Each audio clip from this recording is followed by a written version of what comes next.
दोस्तों, पश्चिम बंगाल के भीतर पूरी बीजेपी यहां से लेकर वहां तक बयान दे रही है और हर नेता को यह कह दिया गया है कि पश्चिम बंगाल की सियासत पर जमकर सियासत करिए। लेकिन सवाल यह उठता है कि जो हालात पश्चिम बंगाल के हैं उसके बावजूद वहां पे राष्ट्रपति शासन क्यों नहीं लगाया जा रहा है? क्या यह सवाल आपके मन में बार बार आ रहा है? वहां के राज्यपाल का भी यह दावा है कि पश्चिम बंगाल में गुंडा राज है और ममता बनर्जी की सरकार का इकबाल पूरी तरीके से समाप्त हो चुका है, लेकिन उसके बावजूद भी राष्ट्रपति शासन क्यों नहीं लगाया जा रहा है? सवाल यह भी है कि सीबीआई की टीम में एक से सीनियर अधिकारियों को भेजा गया है।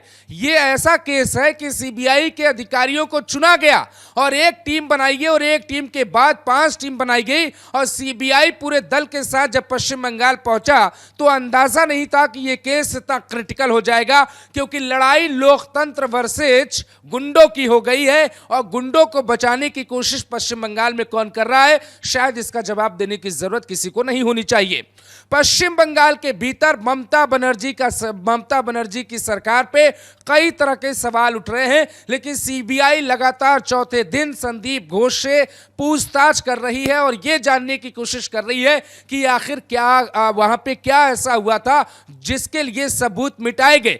यह बात स्पष्ट हो चुकी है कि पश्चिम बंगाल की सरकार या उसके इशारे पर ही वहां पे सबूत मिटाए गए। इसीलिए जो सीबीआई ने कैमरा खरीदा और उस कैमरे की कीमत 50 लाख बताई जा रही है और उस कैमरे का काम है दोस्तों कि कहीं एक जगह आप रख दीजिए और वो चारों तरफ की तस्वीरें ले ले, जिसको आप बोलते हैं 360 डिग्री, यानी कि चारों तरीकों की तरफ की तस्वीरें ले लेगा और वो ये बता देगा कि जैसे उदाहरण के तौर पे आप मानिए कि जैसे दीवार पे आपने कहीं कलम चला दी और आपने ये देखा कि भाई उसे मिटा देना चाहिए, ऐसे ही अगर पश्चिम बंगाल में किसी आरोपी ने या किसी व्यक्ति ने दीवार पे लगे कोई निशान, जमीन पे लगे कोई निशान को मिटाने की कोशिश की होगी तो वो कैमरा उससे वो पकड़ पाएगा कि आखिर यहां पे सबूत मिटाए गए थे या नहीं। आप कह सकते हैं कि इस तरीके की तकनीक का इस्तेमाल बहुत हाई प्रोफाइल केस में होता है। अब सवाल ये उठता है कि क्या यह केस बहुत बड़ा है, क्या यह केस बहुत प्लानिंग के साथ किया गया है, क्या यह केस ऐसे अंजाम दिया गया है जिसके बाद पहले पुलिस चकमा खा गई, उसके बाद पुलिस के जांच पे सवाल उठाए गए, उसके बाद सीबीआई की एंट्री होती है, सीबीआई के अधिकारियों के दिमाग खिल गए और उसके बाद इस तकनीक का इस्तेमाल किया जा रहा है। यही नहीं दोस्तों, साइकोलॉजिकल टेस्ट यानी कि माइंड मैप करने का जो टेस्ट होता है, आरोपी जो है उसका माइंड मैप करने का टेस्ट किया गया, साइकोलॉजिकल टेस्ट किया गया और यह भी जो टेस्ट होता है वो बड़े ही हाई प्रोफाइल केस में होता है और जब आरोपी से सीबीआई पूछताछ करती है तो वो कुछ बोलता ही नहीं और इसीलिए बाकायदे उसके नार्को टेस्ट के लिए भी सीबीआई ने परमिशन ले ली है। ये तमाम बातें चल रही हैं, लेकिन सवाल है ममता बनर्जी की सरकार क्या सीबीआई को कॉर्पोरेट नहीं कर रही है? क्या सीबीआई को साथ मिलकर बंगाल की पुलिस जांच को आगे नहीं बढ़ते देखना चाहती है? क्योंकि टीएमसी नेताओं की तरफ से जिस तरीके से बयान आ रहा है कि कोई कह रहा है कि प्रदर्शन करने वालों की अंगुली तोड़ दी जाएगी, कोई ये कह रहा है कि भाई जो प्रदर्शन डॉक्टर कर रहे हैं हड़ताल करके, अगर किसी व्यक्ति के घर का कोई व्यक्ति इलाज के दौरान इलाज के अभाव में मर जाता है तो वो जो है अगर डॉक्टरों पे हमला करेगा तो सरकार सुरक्षा नहीं देगी। अब बताइए कि राष्ट्रपति शासन लगाने के मानक क्या है इस देश में? राष्ट्रपति शासन इसलिए भी लगना चाहिए कि जब पश्चिम बंगाल के राज्यपाल खुद इस बात को कहते हैं कि ममता बनर्जी की सरकार में कानून व्यवस्था बिल्कुल लचर है, पहला पॉइंट। दूसरा पॉइंट ये कि पूरे 1 साल अगर आप देखें तो बंगाल में बहुत कुछ हुआ। तीसरी बात यह कि सीबीआई जब से वहां पे पहुंची है इस बात का आभास सीबीआई को हो चुका है कि उस डॉक्टर के साथ बहुत गलत हुआ था।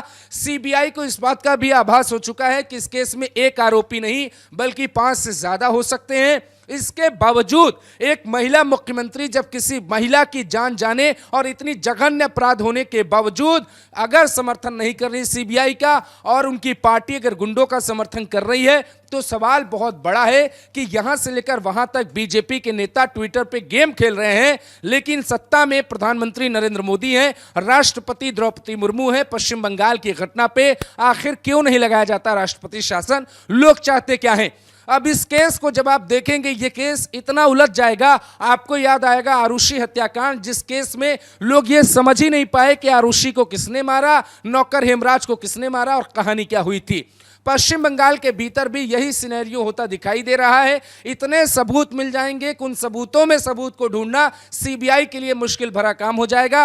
अभी तक सीबीआई सीधे तौर पे एक आरोपी के अलावा किसी दूसरे पे हाथ नहीं डाल पाई है। अभी पूछताछ चल रही है, कौन आरोपी होगा, किसने आरोप को घटना को अंजाम दिया, कौन मुख्य साजिशकर्ता होगा, क्या इसमें कोई सेक्स रैकेट था या इसमें कोई ड्रग्स रैकेट था। इन तमाम सवालों पे सीबीआई आगे बढ़ रही है। लेकिन जो सबसे कमाल की बात है वो 3D कैमरा, जिससे सीबीआई ने एक एक छोटे छोटे साक्ष्य को इकट्ठा करने की कोशिश की है। इसका मतलब यह है कि पश्चिम बंगाल पुलिस के साथ जो फॉरेंसिक टीम गई थी उसने पूरी तरीके से अपना काम पूरा नहीं किया। इसका मतलब यह कि जो तोड़फोड़ हुई थी वो इसलिए हुई थी ताकि सबूतों को मिटाया जा सके।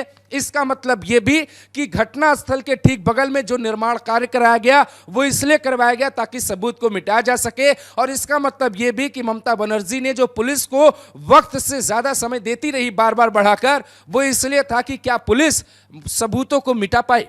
अब आप सोचिए कि एक महिला का मुद्दा है इस देश में, 15 तारीख को लाल किले के प्राचीर से प्रधानमंत्री मोदी तक बोल देते हैं कि ऐसे आरोपियों को सख्त सजा मिलनी चाहिए, उनके अंदर डर और खौफ होना चाहिए।